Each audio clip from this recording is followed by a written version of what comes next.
Hello and welcome to another edition of Burning Questions. Jason Bonington's got the week off. We've given him a spell, but the good news is that we've got two of the trendiest hat wearers in the game, as well as Tim O'Connor joining us today. Top, welcome back.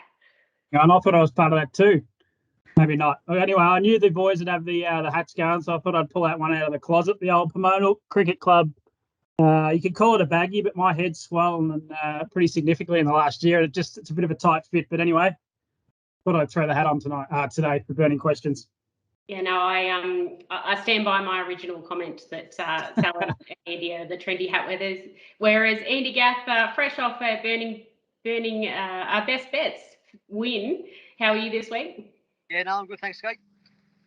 And David Moran making your Burning Questions debut ahead of a big return for Lochabharat this weekend. How are you? Yeah, good, thanks, Kate. We'll get stuck into it shortly, but first we will acknowledge our sponsors, and the first of those is, of course, Hip Pocket Workwear and Safety. And whether you're celebrating a win or shoveling in the stables, you want your staff to look their very best, and you do that with uniforms from Hip Pocket Workwear and Safety. They have you covered for clothing, protective equipment, and plenty more. Check out hippocketworkwear.com.au. And also keep an eye out for some merchandise that we've got out at Melton at the moment, Big Bread and Summer of Glory. So we'll have to both get you sorted with some of that we've got coming up. Question 1. Will draw or experience prevail in the 3-year-old event? Of course, we've got Ideal Pace and Lock-On for Jag from Dave Moran's stables, and we've also got Torpedo Bud and Emma Stewart runner off the front line, and then horses that have gone through the Big Bread series like Interest Free off the back row. We'll start with you here, Tok. What are your thoughts? Is it going to be experience or draw? I should have got a bit of inside info yesterday when we were up in Shepparton, and the other reason I'm wearing the hat today, I got severely sunburnt yesterday, Dave, after rolling up the Shepparton. I'm not used to it being a Ballarat boy, and as you would have said, I got out of the car and every one of your staff had a crack at me for wearing a jumper and jeans, but that's what happens when you're in Ballarat. But I think it will be experience. Skeet, I'm pretty keen on Interest Free in this race. He's got the outside of the back row, but I think he's the class runner. He keeps stepping up. I remember his last start win, and I think I might have had the field in the quaddie, or I tried to take him on, and I was pretty happy with myself turning for home because he was in all sorts of trouble, and he got down to one, and he's done that a few times. He's overcome adversity to win races, so I'm pretty impressed with him. But in saying that, Lochabharat Jag looked pretty good on debut when he flew the gate. I think you'll find the top and be awfully hard to run down. It's a really good question. I don't know for sure, but I'm going to have a go and say that experience will win and Interest Free will get the job done. Andy, I'll go to you next. I think out of Cells 2, we'll get his thoughts in a moment, but Lochabharat Jag at this stage probably looks the pick of the two, but then, of course, you've got Interest Free, and even Mark Thompson's couple of horses. I thought they were, whilst being below the best, they still held their own through that Big Bread series. What are your thoughts? Yeah, no, it's a little bit tricky. Obviously, Cells horse Lochabharat Jag's first up and performed well, won first up, and we'll find out his opinion pretty soon, but Interest Free sort of been in a lot of fights this 2-year-old season, and even he's the well-performed horse. But again, you just wanted to think how much longer he can go for. Been up for a long time, and obviously the classic race in a couple of weeks' time for him. So yeah, I think he's still the one to beat Interest Free. He's performed well through the series. Even though he's drawn back, still just waiting for him to sort of put in a bad one, which he sort of hasn't yet. But I'm with Todd. I'll stick with the barrier draw rather than the experience rather than the barrier draw. So you play a pretty big hand in this race, and it's going to be a really interesting affair, and it could be one where a horse really stands up. Firstly, on your two runners, and who are the major horses to beat in your eyes? Yeah, Ideal Pace, he's not going to go round. He's not 100%. He didn't trial all that well the other night, so we won't embarrass him. So he won't be going round. Lochabharat Jag, I think he's a really nice horse. I really like him as a 2-year-old. Went a little bit of a mess, only marginally. He's been out a break now. He's had a couple of good trials, and he seemed to be really sharp the other night. So I think he'll be hard to beat. But in saying that, Glenn's horse has done a great job, and he has been up for a long time. And like you said, Andy alluded to before, he's yet to put in a really bad run. So that's a bit of a concern. Barrier 10 obviously probably helps our cause to a degree, but there is still a bit bit of speed off the front row. Craig's horse, National News. I thought he was terrific through the carnival at Leeton. Didn't have a lot of luck there over the short trip when they ran a 55 mile. So I thought he was a danger. Emma and Clayton's horses are always dangerous. But I thought, I thought my bloke's probably got the draw where he probably can lead, and I think he will take a little bit of beating. Good. The second of our burning questions is thanks to the Fresh Connection, who exports Australian fresh fruit to more than 35 countries. Headed up by Damien Glengarry, who is the export manager and does a magnificent job, the Fresh Connection specialise in citrus, table grapes, cherries and mangoes. freshconnection.com.au. So we asked most of our guests choice of fruit. I don't eat any fruit, any salad, any vegetable, so I haven't got a lot. But if I had to pick one, I'd probably go banana. You don't mind a cider on a Sunday session, do you, Sal? No, they're all right. Maybe apples then. A pretty popular choice of banana, can't go wrong. We'll start with you, Sal, for the second of our burning questions. Does Artie have his hometown cup already in his grasp, or is he slightly vulnerable first up? We've seen him trial, he looks good, but obviously first up for almost 12 months, it's a huge ask at this level. Is he ready to roll? Yeah, he's ready to go. He's pretty good. He's as good as we can get him at home and at the trials anyway. You know, race experience obviously is a key factor. You know, both trials he's done nothing throughout the lead time, all that sort of thing. So barrier 7 probably does suit him. But yeah, no, he certainly hasn't got it in his grasp, that's for sure. No race at that level you really do, but he's going to be, you know, if other horses are going to have the chance to beat him today, this week's going to be the perfect week. You know, he's going to be that tiny bit vulnerable, and the barrier draw sort of puts him out of play early. So yeah, no, he'll definitely be vulnerable, and that'll be the case. But he'll benefit from the run, that's for sure. Andy, I'll go to you next. You've obviously played a big hand, but that question's still to come. But just on Lochabharat, we know what a champion horse he is, and we've seen him do things that are remarkable. Do you think he wins this weekend, or is it not quite as simple as that? Again, it's very hard to win first up at any level, especially at top level. But, you know, to be honest, he's the best horse in Australia at his best, and what he can do other horses can't do. Even though he's going in the race a little bit underdone, Sal wouldn't have him there if he wasn't, you know, close to peak fitness and performing at a level that he's going to be happy with. So sometimes these good horses can overcome what us trainers do with them too, sometimes too, because they just know how to win, and they can overcome, you know, a little bit of fitness, not being quite fit enough. So yeah, he's definitely the horse to beat. He's a quality horse, even though he hasn't drawn that well. The draw might pay in his favour. There might be a bit of a burn early. So yeah, no, he's a quality horse, and it's good to see him back on the racetrack. But again, if he's going to not win a big race, hopefully this is the race that he misses out on and can let Tango Tara win one go. Toc, we had plenty of time to discuss this on the way up to Shepparton yesterday, so I know your thoughts on this, but let us know, is Artie slightly vulnerable this week in your eyes? Well, I think he is. I think, you know, well, not everybody, but I think a fairly widespread consensus would agree that he might be a little bit vulnerable here. Wide barrier draw, you know, 11 months away from the races, and a pretty good field, and some horses in good form, drawn well. So I think there's sort of, if you're trying to do ticks and crosses, he's probably three significant crosses there against him. The big tick is that he's a superstar, and he's probably better than them all. I've sort of got a bit of a rule, generally speaking, that I try to take on horses first up, particularly from long breaks and injuries. I think I said to you in the casket, if I was given $100 to play with, I probably wouldn't have $100 to win on Lochabharat, even though he's getting out to pretty juicy odds. I'll probably have 50 each way.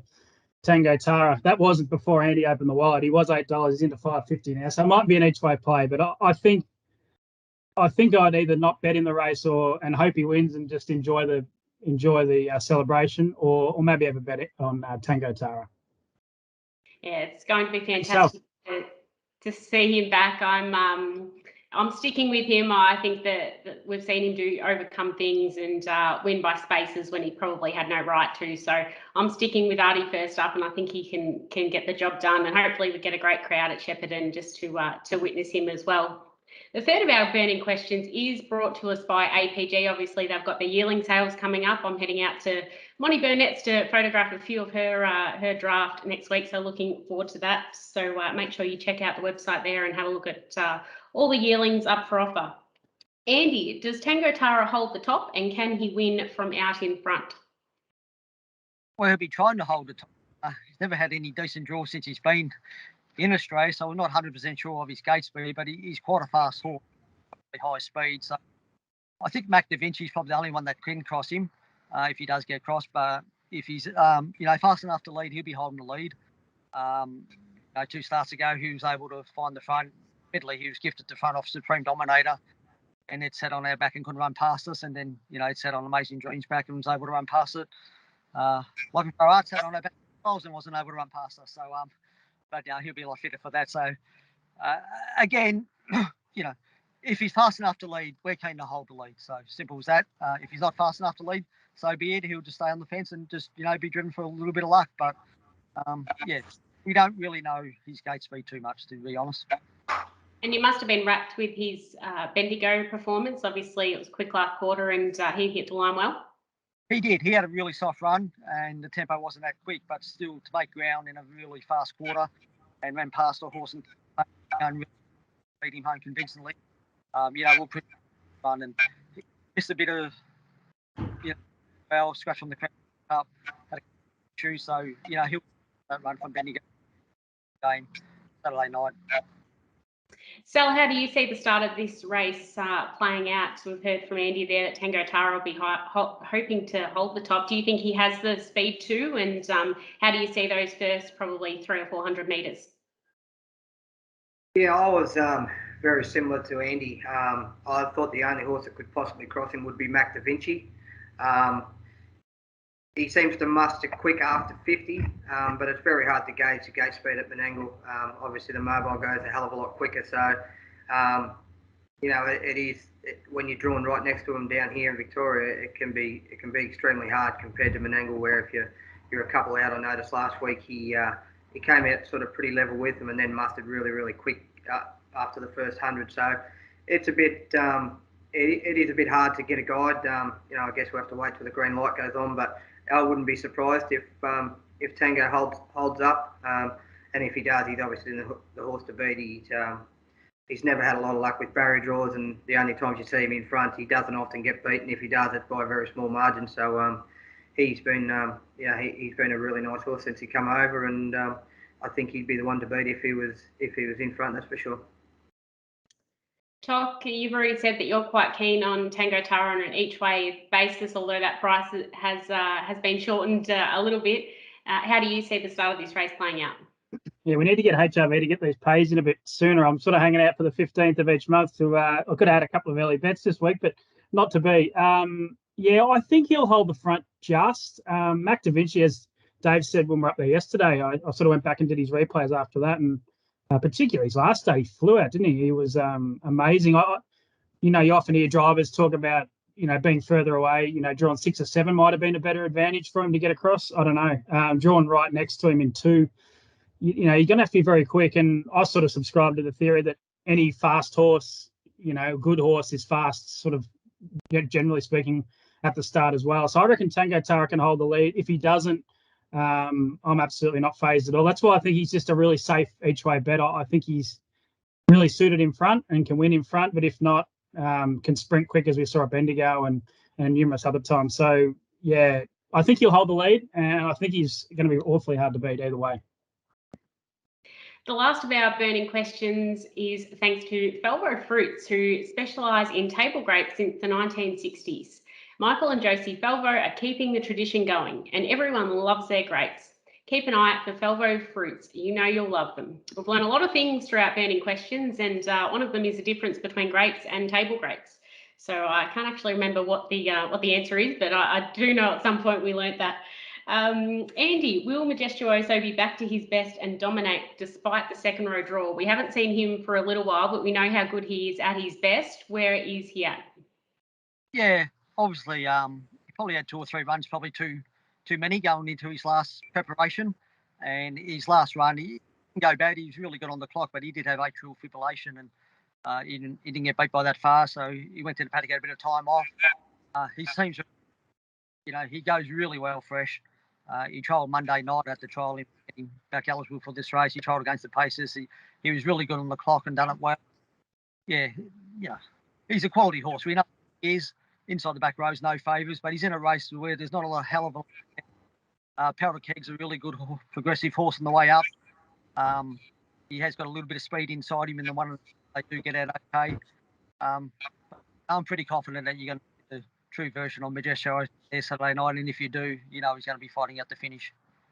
He'll be put into the race if tempo allows it. Obviously, you guys drive your horses to tempo a lot of the time, but if Powder Keg is up there in the breeze, do you think Kate will make the move? Yeah, probably. He's got terrific speed. He's got a fair bit of strength as well. So it all gets down to tempo related and how hard they go early. Just barrier 8's a little bit tricky sometimes with him. You can get a little bit keen. So you probably got to just hang off it back a little bit and rather just sort of get behind the one that's alongside him. So he will be getting a bit of a start early, but he's in really good order. He's works for happy to have him back at the racetrack. Sal, do you think Majestuoso is the one to beat? Powder Keg obviously opened favourite and they're almost equal at the moment. How did you see this race playing out? Yeah, I did, Skeet, to be honest. I just thought there would be a bit of an early burn. I thought Powder Keg would get crossed early and sort of would be in the one wide line there, midfield somewhere. You got Fortuna and Sundown's Courage, which both burned the gate pretty good. So I thought he's a class runner, and I just thought he'd probably be too quick for him, mate. Toc, your thoughts on the Trotters race? Yeah, I think a little bit of Twitter banter, but he opened $2.80, and from a punting perspective, I just could not believe that. He's $1.95 right now. Powder Keg's $2. I reckon he'll start $1.50, and I reckon we spoke earlier in the week, Skate, before the fields came out, or when the fields came out, and sort of had a guess at the prices. I honestly thought he'd be like $1.30, $1.40. Whether or not he wins or not, I'm on at $2.40. For those that are on at $2.80, it's amazing. Of course, they get beaten at short prices, but he's as good a $1.95 bet as I've seen for a long time. He's miles, his class, his ratings, miles ahead of all these horses. I just think he'll win, and he'll win really well. So as good a $1.95 you'll get, and I'd take $1.50 on the night if I had to. I love when Toc gets a full head of steam up and gets so confident. He's just absolutely can't get beat. I'm the same. What was that, Andy? It keeps swelling my confidence with his confidence.